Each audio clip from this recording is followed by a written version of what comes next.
good afternoon, everybody. Thank you all for coming and taking time to join us on this webinar today.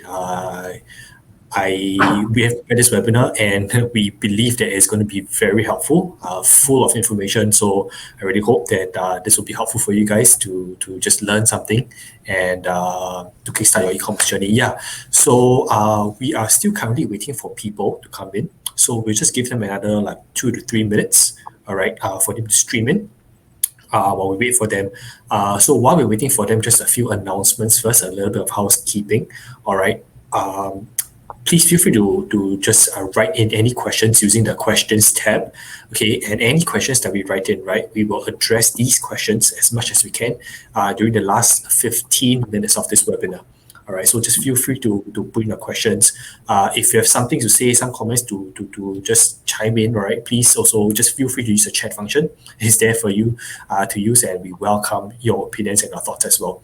Okay, lastly, I have a habit of speaking too fast. So if ever I speak too quickly and you guys can't catch anything that I say, right, all right, just feel free to let me know through the chat. If not, at the end of this webinar, there will be a recording that will be sent to you guys as well. So you guys can just backtrack and just slow down my speed by 1.5 times just to hear better probably. But I promise to try my best to be audible. All right. So right now we'll just wait for more people to come in and then we will start.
All right, ladies and gentlemen, once again, thank you for coming and being on time. Okay, we really appreciate your patience and your punctuality. All right, we will not wait for any more people. We will just begin, and we just hope that more will just join us along the way. All right. So again, welcome to part 2 of our webinar series, our e-commerce webinar series. This part 2 is about just how to build a strong operational foundation in your e-commerce business. All right. So if you are keen to find out what has been shared in our part 1, which is how we start e-commerce business, okay, I have put a link in the chat, right? And this link will allow you to register and just to view the recording for what has been shared for part 1, in case for anybody out there who wants to learn even more, right, on how to start e-commerce business or e-commerce related things. All right. So without further ado, I'm just going to jump right in. Okay. So for today, we have 3 awesome speakers with us. All right, with them brings a wealth of knowledge regarding the e-commerce industry. So first and foremost, we have Alexia from Shopline. So Shopline is an e-commerce platform, all right, that actually does so many things, right, and that connects to quite a number of operations, all right, that the e-commerce business would need. All right, I'm not the best person to share. So Alexia, the stage is yours to share a little bit about yourself and about Shopline. Okay, thanks, Daryl. So hi everyone, my name is Alexia. So Shopline is a full-featured platform, where we actually allow brands to build their online store and really succeed in the e-commerce, social commerce, online to offline, and cross-border retail. So apart from having those kind of like drag and drop functionality to actually build your website, the Shopline platform actually provides a really integrated solution across inventory and sales management, logistics and payment integrations, your CRM, marketing, and data analytics. And of course, last but not least, social commerce is on the rise. That where we see in all the different markets. So the social commerce is also another tool that the Shopline platform actually has. So yeah, just a quick background into what Shopline can actually do for you when you want to actually start your online business. Awesome. Thanks, Alexia. Okay, next up, we have with us Yan Hui, Business Development Manager from Ninjavan. So I believe most of you have heard about Ninjavan, if not have used Ninjavan services before, all right? So I won't share too much about it. So Yan Hui, can you share with us a little bit more about yourself and the company? Right, thanks, Daryl. So Yan Hui here, right? I'm the Business Development Manager of Ninjavan. And what we usually do is that, or rather what my job do is to enable all your e-commerce business to have a delivery or logistics solution. So for Ninjavan, for those of you who are unaware, it's a local brand that started out in 2014, but has since grown to 6 different countries in Southeast Asia. So from there, what we do is to work together with marketplace, with brand.coms, or even during this COVID period, a lot of retail stores decided to go online, right? Then that's where Ninjavan helps to deliver all these parcels, be it from retail stores or from your warehouse, all the way to the end customers with tracking, with GPS, everything accounted for. Right, so yeah, looking forward to this webinar to see how we can help your business grow together as well as to serve your logistics pain point. Thank you. Awesome. Thanks, Yan Hui. And last, okay, but definitely not least, our handsome guy over here, John. He's an accounting manager at Osome, right? So I'll leave John to share a little bit more about himself.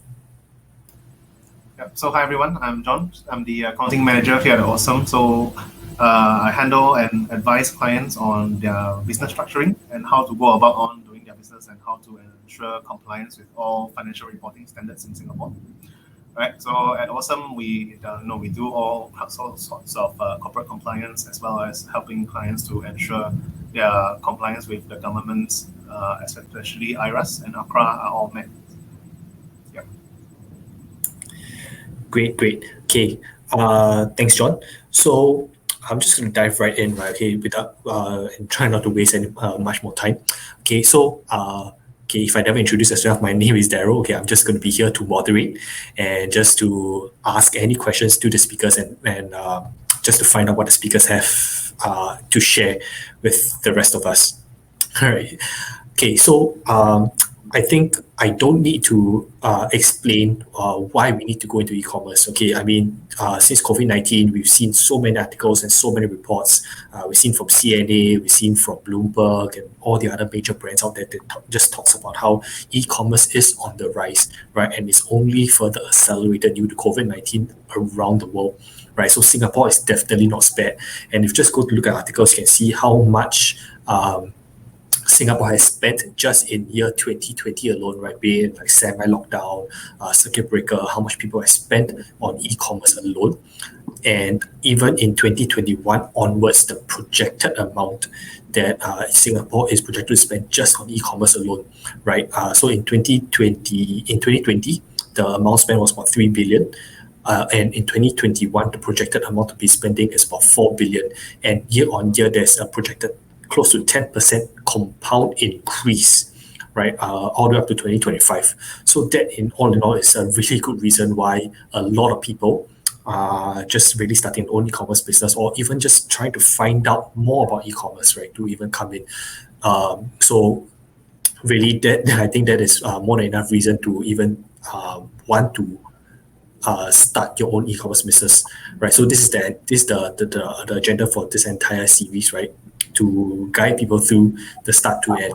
So today we're just going to talk about how once you start a business, really, how do you build a strong operational foundation, right? So while we're doing this, also we recognize that e-commerce is not just client-facing. It's not just buying and selling and just earning money from there. There is so much more to it. So much more to make your business grow, to make your business work, right? I don't know if you've seen in the early months when circuit breaker first started, Like if you try to buy things online, there were a lot of shops that were out of stock. RedMart, they reported that they tripled in their grocery shopping, right? But yet there are a lot of customers who are unable to get their groceries on time just because they couldn't meet up to the demand, right? And all these really just leads into like a strong operational foundation. Right, so this is why for today, we're just going to talk about all this. So, having said that, right, it's not as mentioned, it's really not just about earning money, and it's just so much more than that. So, the first question they want to answer, right, is what are the benefits of having a good operational process in the e-commerce business? So, maybe for this, maybe Yan Hui, you want to start with this first? Okay. So the benefits of good operational process, right? I think when running an e-commerce, operations itself would largely be the main thing that makes or break, right? Because eventually, if you can't prepare your goods, you can't deliver it on time, it doesn't translate to repeated business anymore because people kind of lose faith in your business. Right. So with a strong operational foundation, I think it's the kind of confidence that you want to deliver to your end customers, something a bit more intangible, right? I mean, tangible things are like the products itself, but the intangible things are like the confidence that, this, I can be assured that today I place an order, tomorrow I'll get it, right? The physical parcel, there's always enough stocks for me. I don't have to wait for 2 weeks, 3 weeks, only to be informed that, sorry, I ran out of stocks. So it's that kind of confidence where we believe a strong operational process would deliver.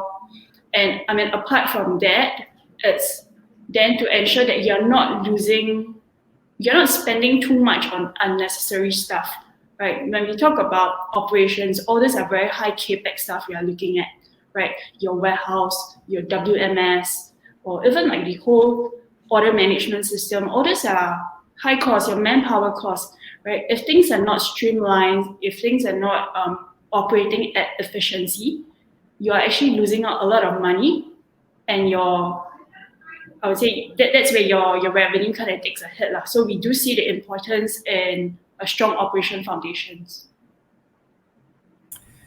Thanks, Yan Hui. I really like what you shared about the intangible confidence, and I realize that's true. Yeah, like if at least for me myself, right, I shop a little bit online. Yeah, so a lot of things that I buy, if I see like if they do send to me on time and in good condition, the chances of me going back there is much higher. Yeah, Alexa, do you have any thoughts on this? Yeah, definitely. Thanks for sharing, Yan Hui. That's like super important, in terms of like last mile delivery, that really makes or breaks the whole e-commerce experience for the consumer, right? So in terms of benefits of having such a good operation process for the merchant, from the merchant's perspective, right, having a robust e-commerce platform would be key. I mean, of course, representing Shopline here, that's where we actually share about this very robust platform that's able to actually help merchants be able to streamline all the different facets of what makes an e-commerce store. So down to your product listing, whether you are able to upload your products easily. For example, maybe you have new products to upload every week, new collection, or maybe according to the different seasons. Is it an easy process for you? And then, of course, from the order management side. So now that you've already listed all your products online, is your customer able to have a very seamless process of placing an order? How is the payment experience like? Is it all integrated? Do they have any troubles checking out? Do they have to click on a lot of tabs just to check out? So I think being able to have a system that's all integrated in one, it's very important for both the customer and then of course from the merchant's perspective, and of course on the inventory and finally the logistics side. Being able to, of course, assess all of them on one single platform is really important. Knowing when inventory numbers you have, when to execute your shipment to, for your logistic partner like Ninjavan to actually pick up your order.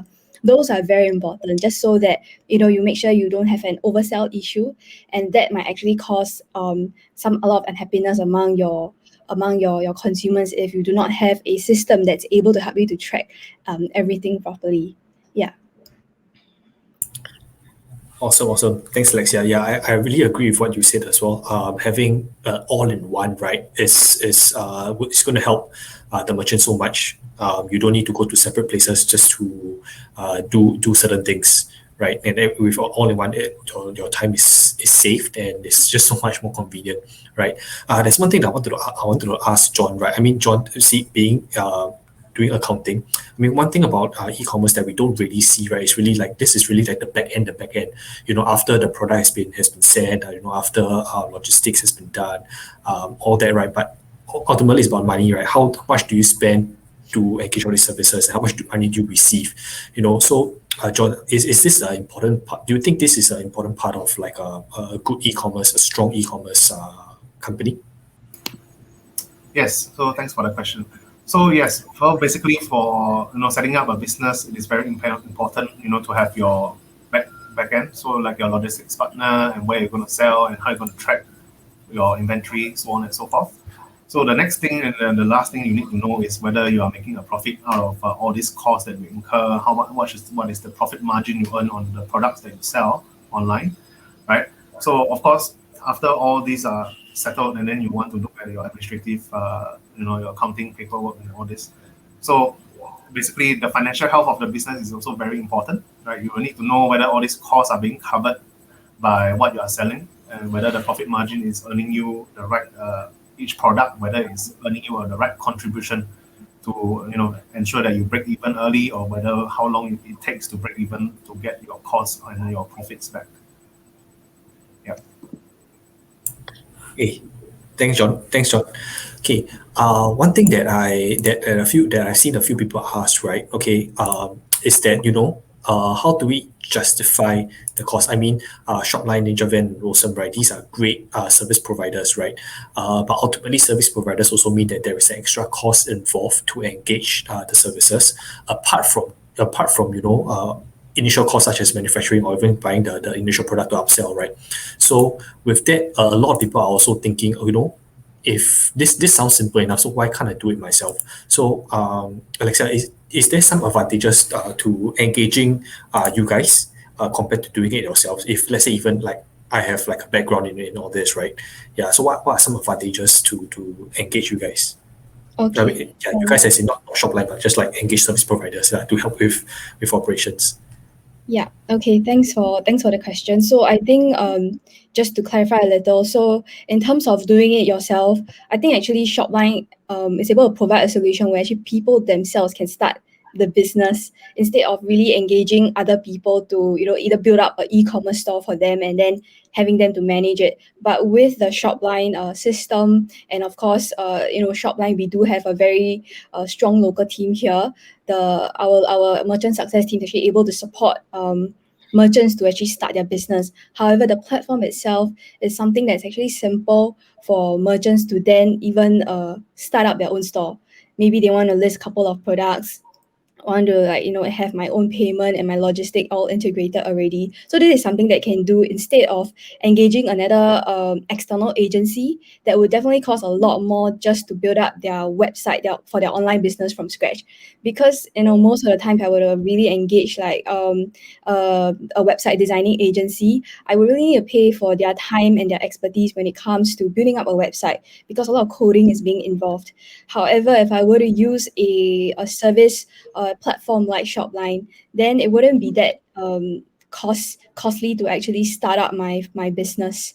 Yeah, so that's where Shopline is able to come in from the perspective of providing a hosted cart solution where you don't need any coding background to actually then just start your business. And of course, you really have a lot of flexibility to decide how you actually want to run your store, how you want your store to actually look like without that kind of coding background. Yeah, so that's from Shopline perspective. Yeah. Oh, great. Yeah, so it really sounds like Shopline is it's a very simple to use platform that really anybody, even without prior experience, can just very easily come in, right, to just jump on board and to design the store and to just create a store as to how they want it. Thanks for sharing, Alexia. So I think for this, right, John, you were mentioning just now also that all these accounts need to be done. You need to figure out how to make your own profit. I mean, so with that, right? I mean, okay. I mean, as an individual who doesn't know much, right? They may think that just calculate profit. I buy X amount of dollars, I sell Y amount of dollars, I just minus, and that's my profit, right? So what then is the benefit in engaging Osome in this case, or even any like accounting agencies out there? Yeah. So for, yes, it is correct that you have sales and then you just minus off your cost, you can get your profit. But of course, it is not very straightforward in the sense that there are certain adjustments whether you have to make on your financial statements. So it's like if you recognize 100% of your cost of the inventory in one financial year, but then the products have not actually been sold in that financial year, so then you're actually doing inaccurate accounts, right? So inaccurate accounts, like recognizing 100% of your costs in one financial year where your inventory is still with you in that financial year and you have not been selling any of the inventory yet, then it will lead to understatement of a profit, right? So understatement of a profit, then after that it will lead to your inaccurate. You won't know how much accurately you earn. So if you don't know the accurate number, then you will always be misleading for you, and you don't know how to plan accurately for your business going forward.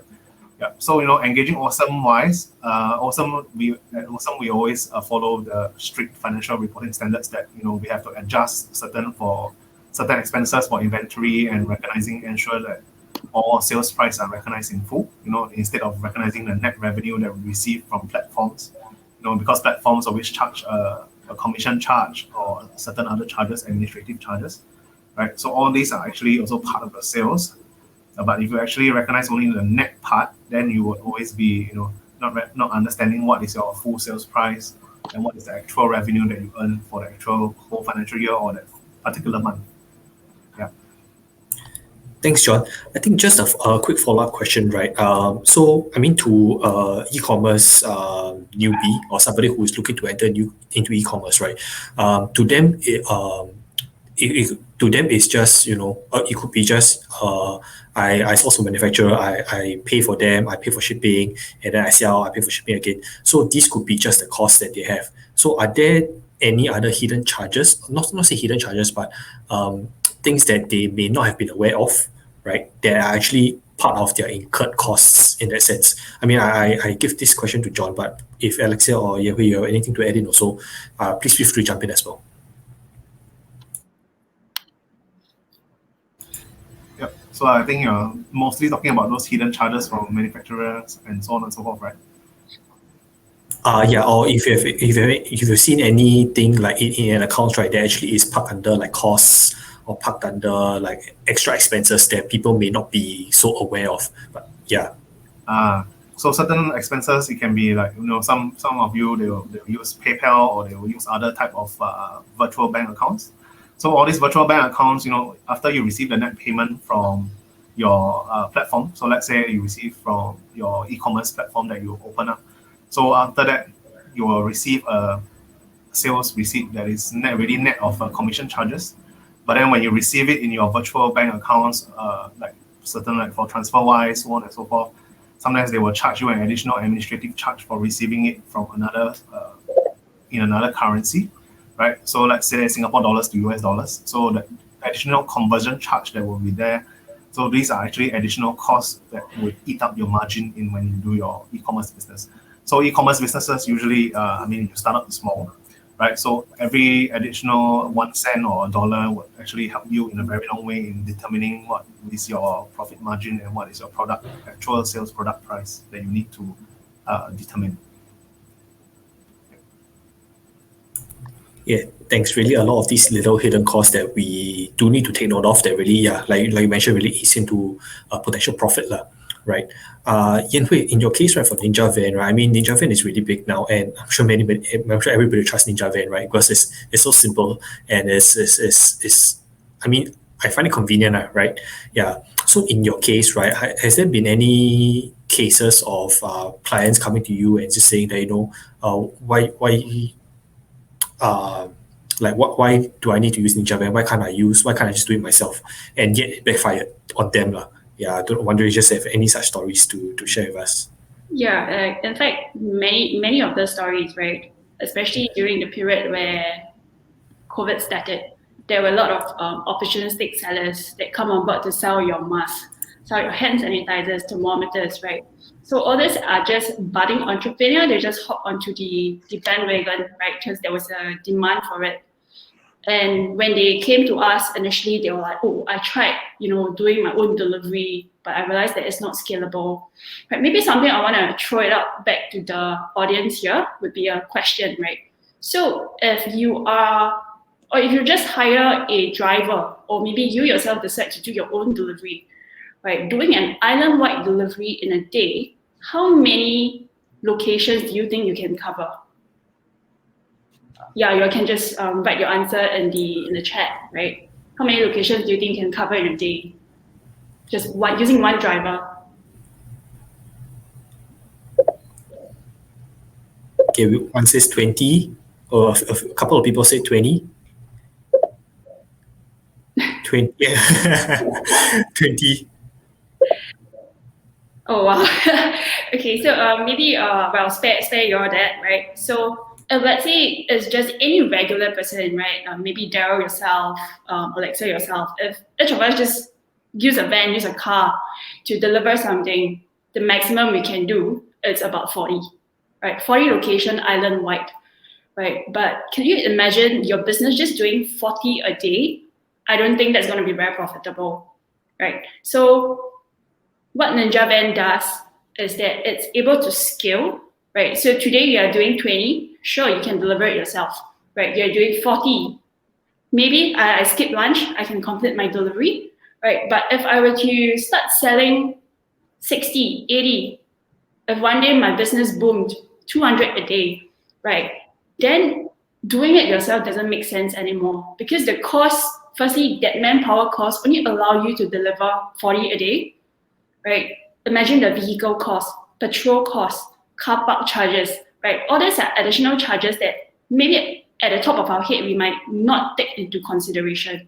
Only when you start delivering it, all these sums adds up, right? By engaging Ninjavan or a delivery company, that's where we can help you to do the delivery at a more efficient and scalable manner, right? Maybe just to reference back, Ninjavan does about a good 80K parcels a day, right? Compared to just 40 parcels a day. See, that's where we can enjoy that kind of density. So easily, one driver can do 200 locations, but that's because they are very clustered, right?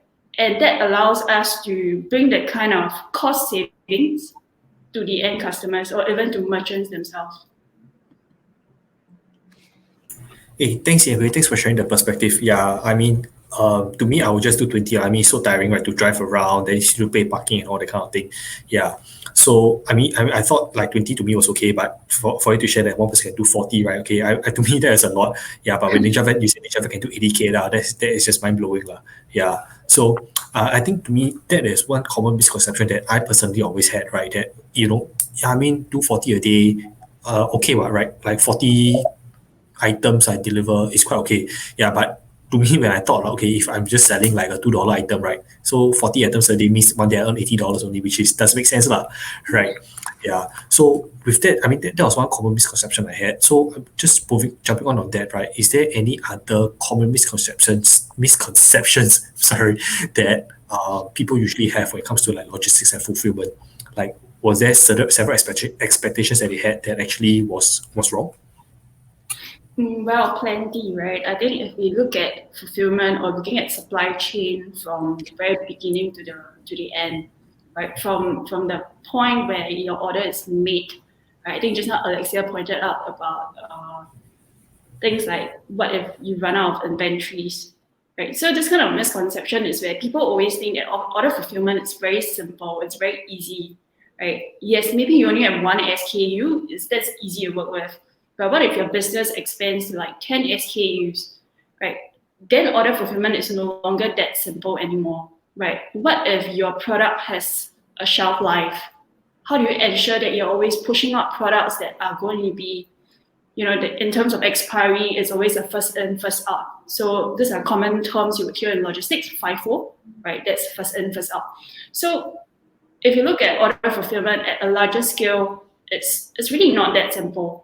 Right. And at every point in time when you decide to pick and pack, right, order creation, labeling area bill, right, These are process that actually even people that are experienced, they messes up with, right? I'm sure there are times where if you're familiar, how is it that whenever you place an order, sometimes the item still comes in wrong, right? Maybe you place order A and B, but you receive C and D, right? But these are all packed by very experienced people, and they still messes it up, right? And that's where you really think back in order fulfillment is really not that simple, especially when you have a variety of SKUs.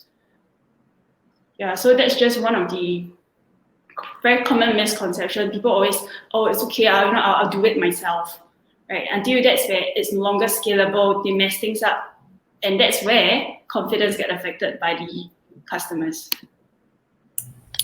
Wow, yeah. Thanks for sharing that. Again, change his perspective, right? You sell one item, two items, sure. I only got two items to think about. Right? Yeah, but once you start to think about scaling, you think about more items to sell, or even variety of items, right? One item in different colors and all that. Then you want different SKUs to track and all that. Yeah, so I think that is where things can get really messy, lah. Yeah. So thanks, Hui, for sharing. Sorry, I muted. Yeah, like say on your end, right? I mean, being an e-commerce platform also. So again, the same question. So are there any common misconceptions that people usually have when they think about an e-commerce platform? Like, oh, I mean, just click, can ready. I just need this, I just need that. Is there more to that? Yeah, there's actually more to that, but maybe I'll just follow up on Yan Hui's point about logistics first. So maybe like what she said, right? Yeah, I want to do it myself, but then I'm using a system that's not even integrated with like a Ninjavan. Then that's where the additional complexity comes in, when I need to know how to manage like whatever's on my dashboard and whatever I'm going to actually tell my logistic partner, which is Ninjavan. So that is something that is I agree that people commonly they don't think that's a big problem until they want to scale up. So that's where, like, where the system like Shopline, we actually have this module that's called One Ship. It's actually integrated with our partner like Ninjavan. So for example, if anybody places an order on your software, then you're actually able to execute the shipment that is then triggered right to Ninjavan. So, and in that sense, that whole operational workflow is a lot cleaner. And with that kind of integration, the merchant would then be able to really understand how much of a workload has been significantly reduced. But without this kind of integration, they would just be like, I would say, suffering, because there's just so much manual work to do and tally up. So that's like, I think, one misconception that I wanted to leverage upon, like what Yan Hui said. And then the second misconception about e-commerce platform, like, is that, just starting an e-commerce business, is that I just need to get onto any e-commerce platform and then I would succeed. So they just think going online is like enough already. However, I think a lot of time is that they forget that they actually need to invest a lot in advertising, like SEO, SEM, really building and promoting their branding, because we are all aware of, it's so crowded in the marketplace right now, whether it's in like legit marketplace or on a brand.com kind of level in e-commerce space. So building a brand, that kind of branding and loyalty between your customers is super important for that. And that's where, a software like Shopline, right? Because we are like Google and Facebook partner, we had that kind of integration that's already built in place. So for merchants that really want to do digital marketing, that's something that can already be done and integrated back to their store. And then I think another misconception is that people probably think that they need a lot of coding knowledge just to start a business. Like, maybe I really need to have like this super wonderful platform, but I really want a lot of this kind of things. Then in the end, they end up like paying a lot of money for it, when actually there's a much, I would say, cost efficient platform out there, right? Where they don't need any code to actually build to start their online business. So that's where hosted cart solutions like Shopline would then come in place to really make things a lot easier for people when they actually want to start their business or pick e-commerce software. Yeah. Hey, thanks, Alexia. So I think just one follow-up question, right? Similar to what I asked Yan Hui just now. So I mean, has there been any stories, right, of clients who came to Shopline to say, okay, I want this, right? And then after Shopline's recommendation, okay, maybe you cannot do this. You definitely need another module, or you need something to just make your e-commerce store work. They refuse, and then in the end it backfired on them. Were there any such cases that you have seen in Shopline before? Okay, I wouldn't say backfire on them. I would say that we actually have one merchant that's with us. They actually called Makeup MKUP. So they were actually one merchant that have actually tried multiple e-commerce platform, from your Shopify, from your Magento, and then after that, when they actually chanced upon Shopline, and then they did a study, of course, on both the cost side of things and functionality. Then before they finally decided to really sign on with Shopline in Singapore, because we actually just opened our office here almost a year ago. So because Makeup is actually running the business here locally in Singapore, so that's why they value that kind of local setup. So after they actually started with Shopline Singapore, then they saw like a lot of returns, like at least 100 to 160 return on ROI month on month, and I think their GMV experienced at least 240 percent growth. So that is something that they felt that for the kind of money that I'm paying to use the Shopline system and the kind of returns that I get, this is something that's pretty worth it. And it's not just e-commerce that the Shopline system is able to provide. Social commerce capabilities are also features that's part of the Shopline ecosystem, and this is something that Makeup is also venturing into. Trying to do social commerce, doing Facebook live stream. So the kind of flexibility in terms of allowing merchants to play around with their e-commerce strategy, I think that's the beauty of this kind of platform. Yeah. Yep, I like what you said about flexibility. So I really think that is one of the keywords moving forward, right? Even in 2021 and beyond, the keyword here is flexibility, being able to adapt to the situation and just to move along, right? To what the world is actually asking for and what the world needs to change to, lah, right? So I really like what you mentioned. Yeah, so thanks for sharing, Alexia. That was really insightful. John, okay, same thing, right, for accounting, right? So what are some of the questions, right? So what are some common things that you see in accounting that or some common mistakes that you see in accounting, right, that clients actually make that can be very easily avoided? Yep. So I think there are quite a few. So I'll just name out sometimes when e-commerce businesses, when they always when they gradually scale, and then when they hit the threshold for 1 million to register for GST, and sometimes they forgot to amend their sales invoices, how the invoice format and so on and so forth to ensure that their GST registration number is inside. So it's all these small little things that can lead to small penalties and compliance issues with errors, right? So that is also an additional cost that is unnecessary for your business. All right. And the next thing is also, for some sales platform, maybe in Shopline, I don't know whether, for GST wise, whether you can amend your products to include for GST. Because if you do not amend your products, if you are GST registered, to mark it up at 7% or to include 7% with your current sales price, then actually you're actually losing 7% on your own profit margin. Yeah. So these are very common. All right. And another thing is, like I mentioned earlier, recognizing your whole cost of purchases of your inventory, recognizing it in one financial period, which will actually lead to understatement of your profits, overstatement of your costs, right?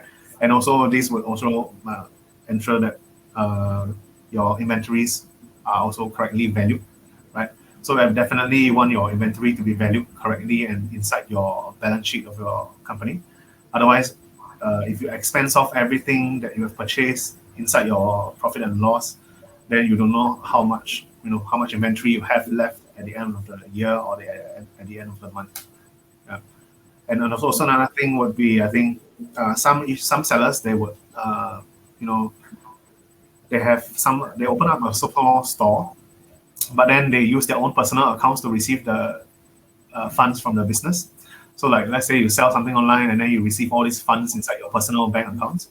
So this, although you may think that it's okay, but then at the end of the year or when you're doing your financial compliance with IRAS and ACRA, then you won't be able to identify which funds are actually relating to your own personal funds and which ones relate to your business. So then they will create more administrative burden for you to identify each transaction, right, from your own personal bank account, separating business from personal. Yeah.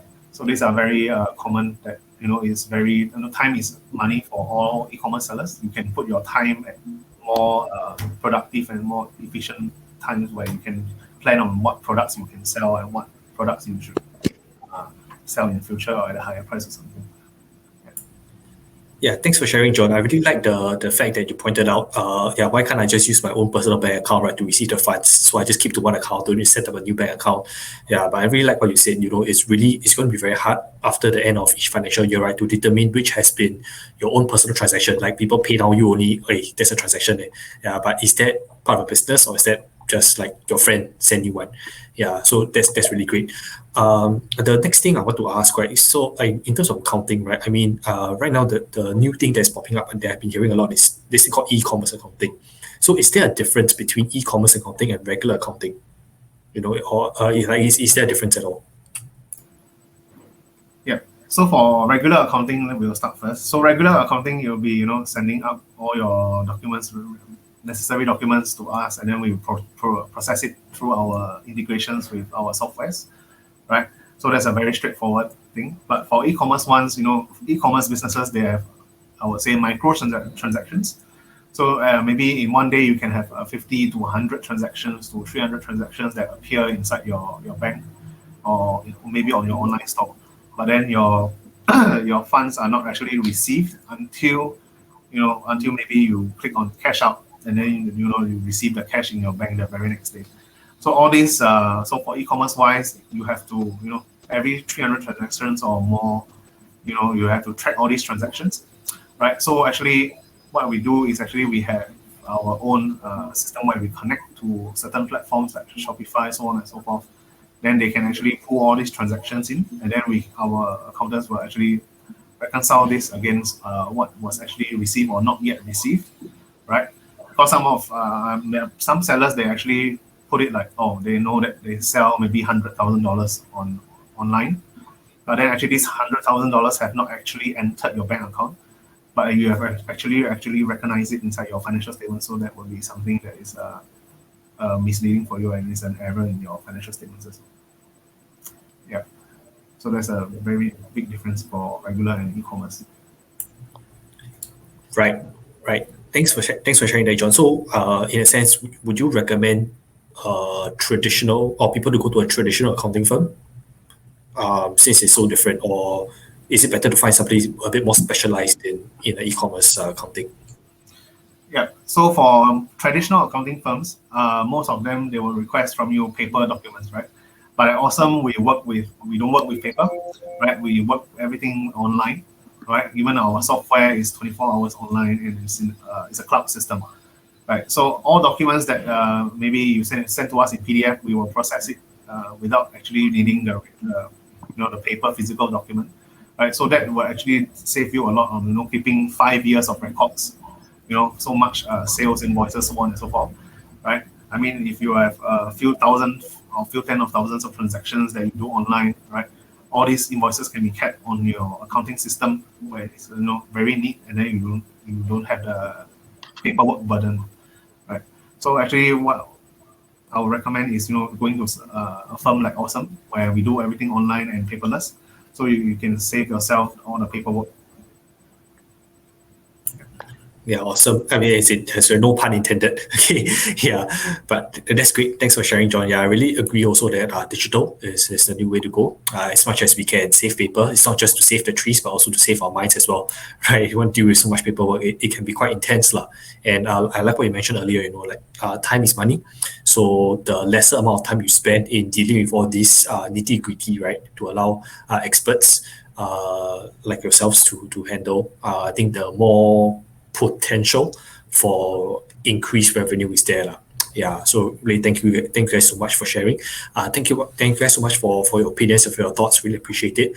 I am mindful of time, right? And we are going to the last 15 minutes of this webinar. And as promised, we are going to go into the Q&A. And I've seen some questions that have popped up, some really good questions, and we'll be answering them live now. If you have more questions, all right, please feel free to just put in the questions chat, and we'll be more than happy to answer. Right. So the first question from Wesley, any suggestions / advice on how to manage the accounting for inventory? especially to make it more accurate every month on a accrual basis. So for this, anybody would like to take this question? Sorry. Yeah, maybe I can take this. Right. So I think with regards to inventory, right, when it comes to inventory, there's always a process, right? So firstly, it's inbounding the goods. So prior to inbounding the goods, you firstly already need to know how many goods are you intending to store in the warehouse or within your inventory that will eventually be pushed out for sales, right? So what we have is a inbounding process. So during the inbounding process, there are little things like your stock take, right? Your SKU quantity, right? It could even be a QC process. Anything that fails your QC, you do not consider it to be inbounded, right? So once everything is fitted, as you deem that it can be processed for sales, then that's where you register it within a system. So depending on how big the business is, right? There are people who invest in like WMS, so warehousing management system. Then that's where they help you to keep track of all your inventories, even to order level, SKU level, especially with those that has a shelf life to it, right? So once you have all this accounted for, then that's where all your integration works, or even when your orders are coming in through your various order management system, then that's where you can always outbound. So you first will have to pick and pack the relevant orders, the relevant SKU, you pack it, and then you outbound it. When you outbound, that's where it gets removed from the system. It knows when it exits the warehouse. Right? From there, that's where you have a very clear visibility as to how did your inventory moves during the period. Or if, let's say it comes a period where your inventories are almost up in terms of shelf life, then these are the products that you should be pushing out ASAP. Right? So hopefully those are what people use WMS to have a more robust system to keep track of their inventory, right? But obviously not everyone can invest in a WMS, right? Then what some of the I would say more traditional way or more cost efficient way would then be to use even an Excel sheet, right? And that's where you really keep track of it, right? And yeah. Okay, thanks, Yan Hui. So Wesley also had a follow-up question. So with that, right, any advice on accounting for goods that are still in transit, etc.? So any thoughts on that? Yeah, so on that, right, I guess that's where traceability of goods comes in, right, especially in your logistics partner. So in the case of Ninjavan, what we have is things like where we report statuses, right, be it it's a pending pickup status, it's a en route to sorting hub, arrive at sorting hub, on vehicle for delivery, right? These are the kind of statuses that allows both the merchants as well as the customers to know where exactly are all these goods at, and eventually, and more importantly, it's whether it's delivered, right? Once it's being delivered, then that's where you can account for your goods to be successfully delivered. But in the event, if let's say the complexity kicks in when there are returns, right? Yeah, during returns, does your service provider also allow for this kind of traceability, right? And that's where you can account for all your goods eventually.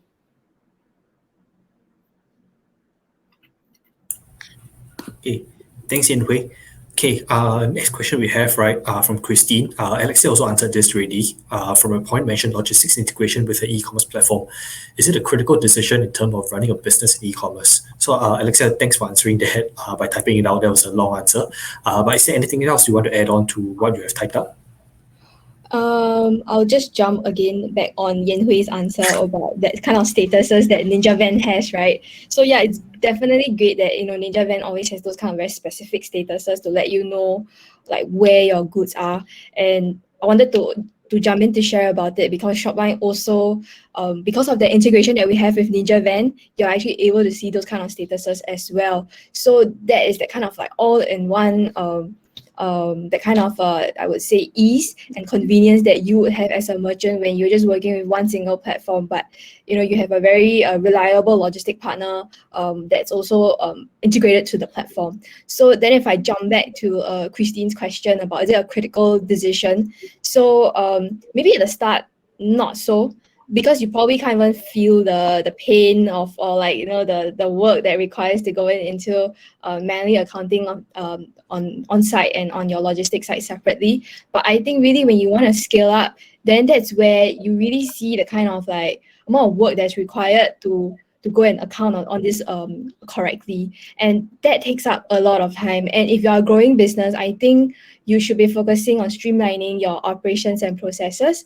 and so that you can actually focus on building your brand and of course that kind of communication with your customers to build that kind of base. So it's better than to quickly create a more seamless process on the operational side, so that you're able to grow your business at a faster pace. Yeah, awesome. Thanks, Alexia. Again, the point over there, right, is really to just keep your operations as smooth as possible and just really to focus on what is more important for your business, right? Really is to upscale, to generate more revenue, to get more business, etc. Right. So I really like the point that's being driven across, ease your operations as much as you can. Yeah, that's great. Next question again by Wesley as well. John, maybe you can answer this, right? Goods in transit regarding inventory that's on the way from China to Singapore but are fully paid. So how do you account for this in your bookkeeping and inventory levels? Yes. So for this kind of goods in transit, it depends on actually what kind of what is the ownership or how you determine the ownership, right? So it depends on what is agreed between your supplier and yourself. So for some shipments, it can be the ownership of the goods once it has left the port of the country, right? Then you'll be fully entirely responsible by yourself.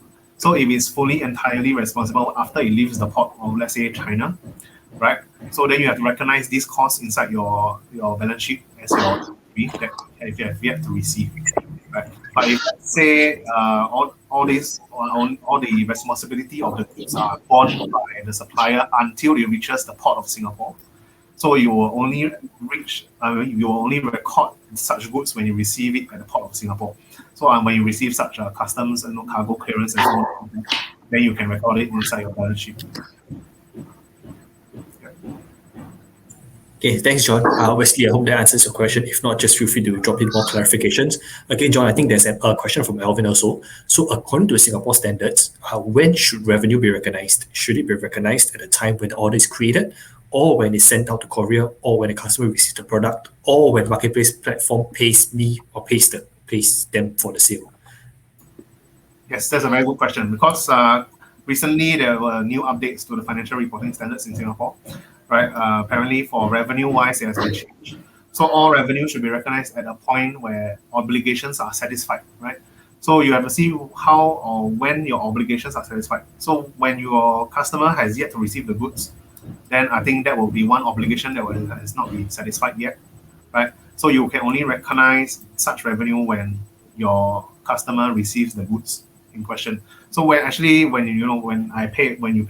consumer pays for something online, and you receive the money. So actually, you can't actually record this as your revenue yet until the full all obligations relating to this sale has been met. Right. Yeah. So, John, these obligations, right, are they decided by the seller, or are they decided by government or the buyer even? Yeah. So actually, this one is actually more to decided by how you want to recognize, right? As a seller yourself, because what we always advise people who sell on e-commerce platforms or whether they sell goods. So these kind of obligations, you have to see the end obligation, why or when or where you should recognize the revenue. Because, after making a sale online, I receive the money, but actually the goods are still with me. So if the goods are still with me, I can't say that I've earned something, but the goods are still with me.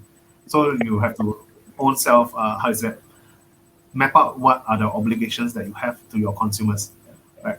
So once the goods have actually left your warehouse, right, but it has not reached the hands of your customer wise, then you are not really fully, the obligations are not fully transferred over to your customer yet, right? So you can only transfer it only and recognize the sales price when you have received, when your customer has received the product that they have purchased from you. Yeah. Okay, thanks for clarifying, John. That was great. Next question by Zihan. Have the speakers encountered any industry or product type that proved challenging for Shopline or Ninjavan to be adopted? Alexia, Yan-Hui, any thoughts on this?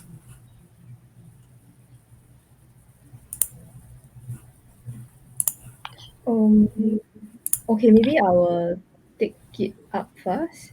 So I think from the logistics side, there are like certain products that are set by the government or regulations that definitely you cannot send out. So that one I'll leave it to Yan-Hui to share. But from the Shopline perspective, to be very honest, you can sell anything, but on the integrated payment side of things, when you want to use an actual payment solution that is definitely governed by the MAS and the kind of regulations, then these regulatory bodies will actually do a know your customer kind of process to check what exactly are you selling. So this type of checks, right, are the ones that would then could potentially pose a challenge when in setting up a store, because these kind of regulations are meant to protect consumers online when they're purchasing. Yeah, to make sure that you as a merchant, you guys have your own T's and C's set. You guys are not, if you guys are selling any health and beauty products, do you guys have your licenses or not? So especially when you want to when you guys want to actually have a kind of integrated payment solution on your platform, then this is the kind of potential hurdles that might come in lah. Yeah. Thanks, Alexia. Right. I think for logistics side of things, right, especially so for Ninjavan, there are goods that we do find it challenging to deliver, right? Especially things that requires like cold chain or your temperature controlled stuff, or even your perishable food, right? I think that's largely limited by our assets that we have, right? Because of how our warehouse are like, it's more ambient temperature. Our expertise lies in e-commerce parcel. And likewise for the vehicles that we have, these are all the ambient temperature, right? The aircon is just powered by your vehicle. There's nothing fanciful or refrigerated inside. So these are the kind of goods that for Ninjavan we currently do not deliver, right? But that's not proof to say that it's not something that's being done, right? Things like your perishable food you have, or your other service provider like your Grab, Food Panda to do so, right? So I guess ultimately for Zihan, you who posed the question, right? Then it's then to also ask what kind of goods are you intending to sell, right? And depending on the need, then that's where there are various 3PLs out there to service and meet your requirements. Okay, thanks Alexia and Yan-Hui for your thoughts on this. I think this is really helpful to just even learn, what can or what are some common challenges, right, to deliver. All right, so if there are no more questions, ladies and gentlemen, I would say this is the end of the webinar. So thank you for staying all the way till the end. If you have any further questions, right, please feel free to just drop us an email and we will answer them accordingly.